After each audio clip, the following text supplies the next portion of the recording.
Сәлеметсіңдер ме балалар? Бүгін бізде қазақ тілі сабағы 2-ші сынып 2-ші бөлім 80-ші сабақ.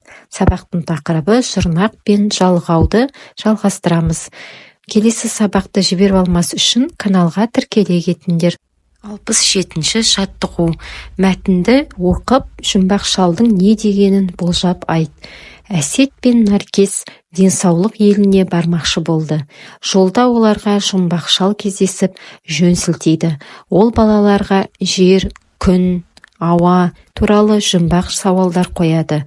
Балалар сұрақтарға толық жауап береді. Оларға риза болған жұмбақ шал деп көзден ғайып болады. Енді жұмбақ шалдың не дегенін ойластырайық. 2 нұсқасын ойластырдым. Бірінші нұсқасы жарайсыңдар деп көзден ғайып болады. Екінші нұсқасы жұмбақ шал жер шарын ауа қоршап тұр. Ауасыз кім шыдайды? Адамдар да, жануарлар да, өсімдіктер де шыдамайды. Жер, күн, ауа біздің тіршілік көзіміз деп көзден ғайып болады. Келесі тапсырма, мәтін мазмұны бойынша бір-біріңе сұрақ қойыңдар. Бірінші сұрақ: Әсет пен Нәркес қайда бармақшы болды? Екінші сұрақ: оларға жолда кім кездесті? Үшінші сұрақ: ол балаларға қандай сауалдар қойды? Келесі жаттығу 68-ші жаттығу. Мақалдарды жадқа жаз. Берілген мақалдарды жадқа жазып шығамыз. Енді берілген тапсырмаға назар аударайық. Қарамен жазылған сөздердегі жұрнақ пен жалғауды тиісті белгілермен белгіле. Бізде үлгі берілген, осы үлгі бойынша сызып шығамыз. Бізде қарамен жазылған сөздер байлық, жалқаудың, еңбектің.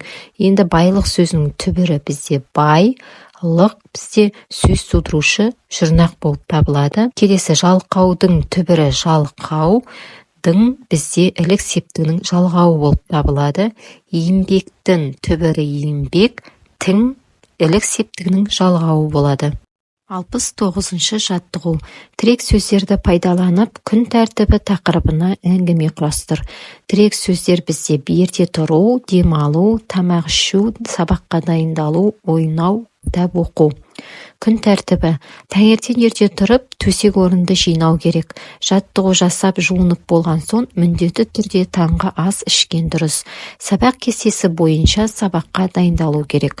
Тамақ ішіп болған соң, біраз кітап оқып, далада таза ауада ойнау денсаулыққа пайдалы. Ойнап болған соң, бір мезгіл демалған дұрыс. 70-ші жаттығу. Сөздерді жұрнақ жалғау арқылы өзгертіп жаз. Бізде берілген сөздер іс, орын, талап, көл, қобыз. Керекті жұрнақтар шік, шы, кер, дық, ті. Жұрнақтарды сөздерге жалғаймыз.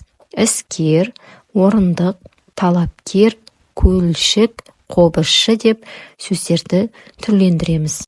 Келесі жаттығу ауызша болғандықтан мен орындаған жоғым. Осымен сабағымыз аяқталды. Каналға тіркеліп, поделиться батырмасын басып, достарыңа жіберуді ұмытпаңдар. Сау болыңдар.